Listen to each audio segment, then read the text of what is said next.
Hey everyone, my name is Pixel and welcome back to another episode of Selene, Apoptosis. You remember what happened the last episode? We found a girl on our step.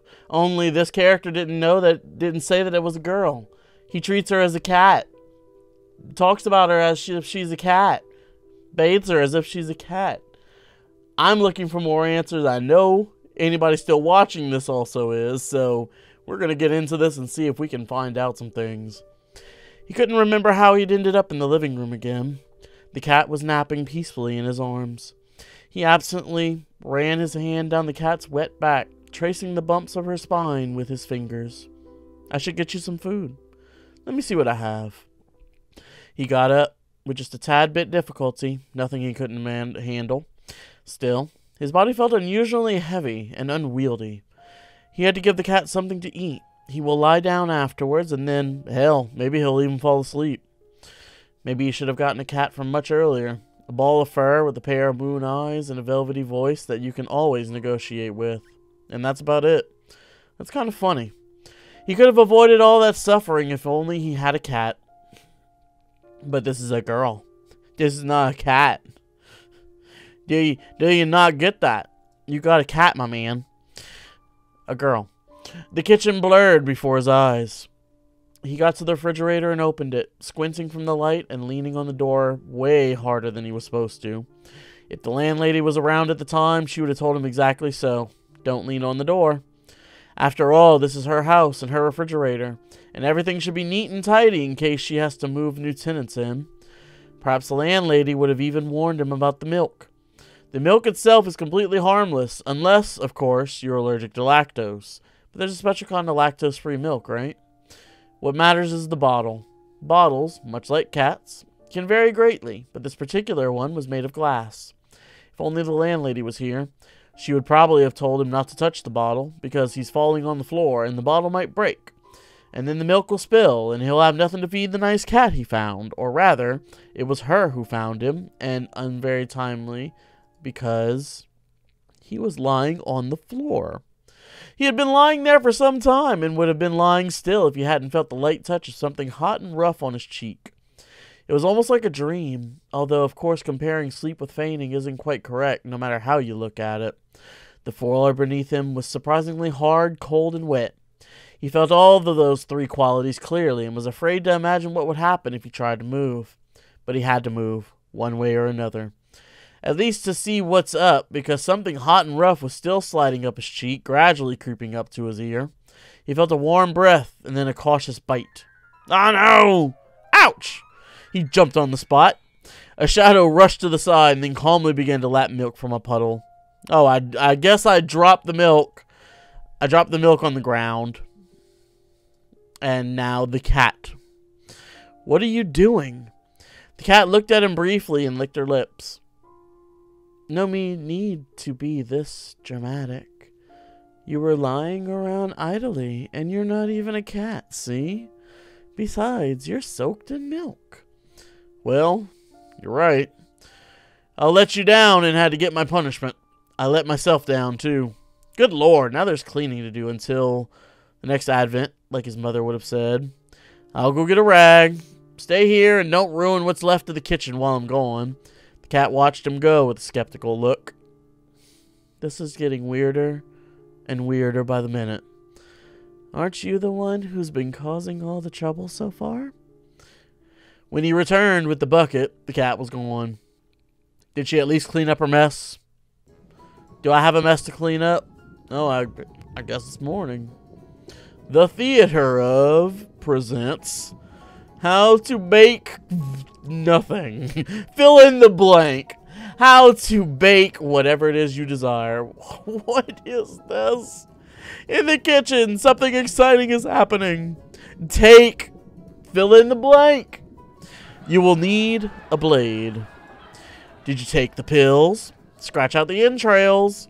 The Egyptians widely used honey for embalming and preserving food. Later, their recipes were adopted by the Greeks. Also, add a teaspoon of apricot jam, a walnut, and a little cinnamon. Before baking, put a teaspoon of butter on top of fill in the blank. Microwave for 7 minutes at full power. What am I cooking? What am I cooking? Don't listen to them scream. Oh my god! That was zombie head. Bon appetit! What just happened? What just happened? Somebody tell me what just happened. The next time he saw her was in a few days or maybe in a week. He always had a bad sense of time, especially when he was immersed in his work. He still couldn't sleep, but at least he was making some progress with the script. It was a narrative game project, as the customer called it, but actually meant do whatever you have to finish it on time, else forget about the payment. And so he did, although he was resentful and got in the way a lot. I'm starting to get the feeling that because this guy is taking so much sleeping pills, he is having the most bizarre fever dreams you could ever possibly imagine. I think that that's what's going on here. If it's anything different, go down in the comments. Tell me what you think is going on. The reason of those feelings was the cat. He knew how stupid that was, but he couldn't help it. He forgave her for the bite almost immediately. That wasn't the thing. He was bitter about how the cat ran away, despite him trying his best to take care of her. She was nowhere to be found in the house, and so he immediately thought about an open window on the second floor. Maybe he should have closed it. He dwelled on the thought for a while. He even approached the window at some point, but in the end, he decided not to do anything about it. He was hoping, and there was no shame in that, it's not the same as you turn up 10 and start eyeing girls, that the cat would come back. And she did. She came on back because we fed her. She's looking for more food. He had just settled himself on the sofa with some book. Some was the word, as he couldn't remember a thing from the cover, even though he read the title several times. The symbols were floating before his eyes, and of course he couldn't make out a word. No wonder, considering he didn't sleep at all. When you think about it, it was surprising he could write in this state. Either way, he was barely following the book, so he wasn't upset at all when a fluffy head butted his head. Hey, I'm trying to read here. Yes, can I help you, girl? And you don't seem to be getting anywhere. What does it matter anyways? Better scratch me right here. He complied. Pat the cat. You were absent for so long. I thought you won't be back. Then why didn't you close the window upstairs? There's a big difference between expectations and hopes. He had learned that well. Why did you leave? Did I do anything wrong? The cat stayed silent. Happiness. Alright, it doesn't matter that much. I'm happy to have you back. After all, there was no point in his grudge from the start. Nobody gains anything by holding on to the small grudges and staying blind to what they really feel. He wouldn't have won anything. It's not a damn lottery. The cat rubbed against his arm again. He put the book down and gently placed her on his lap. The locket around her neck, unexpectedly cold, touched his skin. You mean a collar? Then he got a hunch. Did you go home? I have no home. Well, someone must be caring about you if they put that collar on. Sometimes a collar is just a collar. Don't you know? This time, it was him who stayed silent. The cat buried her head in his stomach. Want me to take it off? No. It's mine now. Besides, it's easier this way if I catch someone's eye on the streets. He nodded, because if you think about it, that really was a reasonable choice. The cat's fur was thick and smooth, very pleasant to the touch. That's not fur, that's hair. But then again, fur is hair. But not in this sense. He wanted to bury his face in it, find out what it smelled like, what she smells like. Do you have a name? Of course. Everything has a name. And what's yours? The cat looked at him carefully with her bright yellow eyes as if saying, take a guess. But she didn't actually say anything. On her locket there was a small engraving, a crescent moon that was dimly shining in the pale light coming out of the window. Selene. The cat looked up at him. Her pupils flickered into 2 full moons in an eclipse. Then she rubbed against his arm one last time and stood up, arching her back. Don't close the window on the second floor. I won't. She left, but the name stayed with him, in and around the house. Of course it did. Selene. So hummed the glass, white in the moonlight. So whispered the long shadows of the branches outside the window. Let's focus on that name. What is Selene? For some reason, the question bothered him. He vaguely remembered it had something to do with the mythology. Such things never really caught his interest, but fortunately he knew someone he could turn to. What? Who can you turn to about your cat girl that's living in your apartment right now? Am I drifting off to sleep again with the white noise? Am I? Oh! Who are you? Who are you? Hope. Hope, that's your name. Meanie. You know I can't stand them. And you know it's me who will have to take care of it after all. You're basically living in the office. Ethan never likes cats. And the dogs too. Not much of a difference. He didn't like the very idea of keeping a predator at home, even a small one. He couldn't quite explain why. Hope sighed. She closed the tab with the Cattery's website, then slapped her husband lightly on the shoulder. Even so, the faces of the Persian cats, deeply depressed and equally concave, still lingered before his mind's eye. Ethan held up his hands in a conciliatory gesture. He knew it wasn't over yet. Hope is not one to give in this easy. She never was, and for him, there was something incredibly appealing about it. Come to think of it, quite possible it'll be him who copulates in the end. In a relationship, you always have to sacrifice something.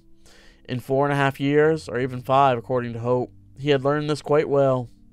Suddenly, Hope frowned, looking at the screen. Seems like you've got an email from, damn, a tough one. I can't quite read it.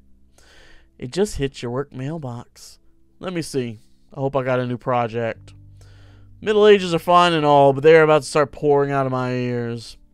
Ethan reached for his laptop, but Hope grabbed it and dodged him.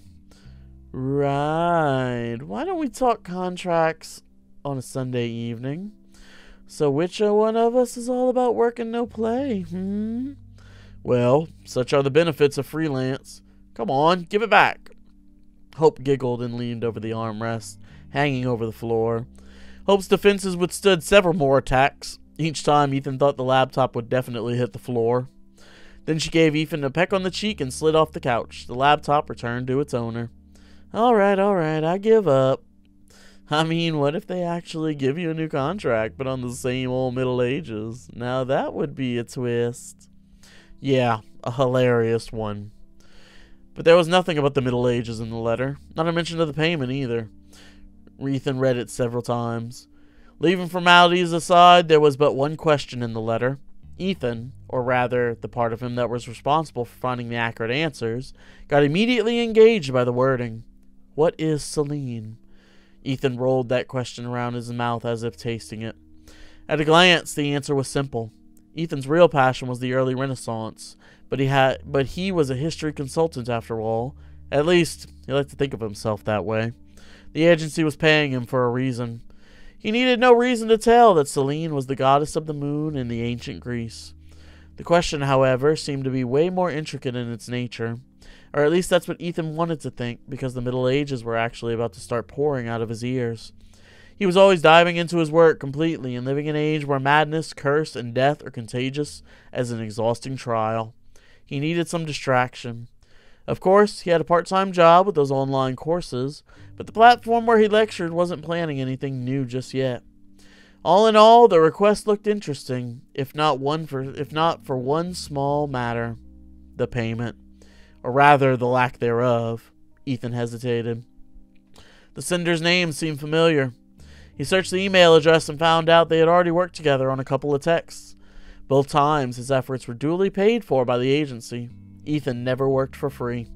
It wasn't his principle, but rather a matter of necessity. The problem here was the fact that Ethan loved what he was doing too much, and if you're trying to make money from what you love, that's a slippery slope. A free service there, an unpaid consultation here. Then you go back to splitting the sheet projectors 8 hours a day, watching your dreams rust away. Besides, Ethan didn't want to let Hope down. Of course, she supported him whenever he decided to go freelance, but Ethan never wanted to take advantage of that. No, that won't do. He only works under contract and does not give free consultations.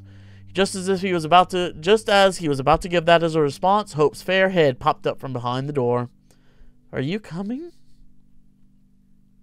On the walk, Hope brought up the cat thing a few more times. Ethan protested absently. His thoughts went back to the letter again and again, to that question. The more he thought about it, the more he wanted to find the answer. It was no longer a matter of helping an acquaintance whose name Ethan immediately forgot. No. It was Ethan himself who needed a little help with distraction and an answer. That was a weird thing to do, but Ethan waited until Hope was fast asleep. Only then did he sneak over to his laptop to write a response. Certainly he had no real answers as of yet. He threw in a few dozen polite words, the general meaning of which he had taken up the case. Then he clicked send. So what are you saying? He worked for free just now? When Ethan returned to the bed, Hope was still breathing slow and deep. He listened to her breath for a while, trying not to think that he had broken his own rule. After all, he really needed a distraction. No matter the strength of your affection, sooner or later, you will want to take a break.